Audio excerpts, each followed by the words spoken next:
জয় মা জগদেশ্বরী, জগৎজননী কালী মায়ের জয়। জয় মা ব্রহ্মময়ী তারা। 2025-এর একদম শেষ পর্যায়ে এসেছি আমরা। আজ 2025-এর ডিসেম্বরের শেষ শনিবার। আজ 27শে ডিসেম্বর। তো আমাদের নতুন বছর আসছে এবং নতুন বছর বয়ে আনবে কিছু কিছু রাশির জন্য খুব শুভ সময়। তো এটা কিছু কিছু রাশির ক্ষেত্রে না, প্রত্যেকটা রাশির ক্ষেত্রেই প্রত্যেকটা বছরের কিছু কিছু সময় তীব্র শুভ হয়ে থাকে।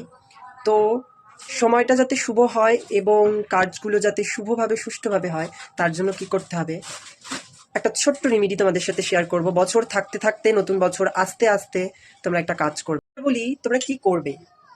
আশা করি প্রত্যেকটি গৃহস্থর বাড়িতেই তুলসী গাছ থাকে। তো তোমরা প্রতিদিন সকালবেলা ঘুম থেকে উঠে যখনই স্নান করছো, সময়টা মাথায় রাখবে যাতে বেলা পড়ে না যায়, বেলা 12টার পূর্বে।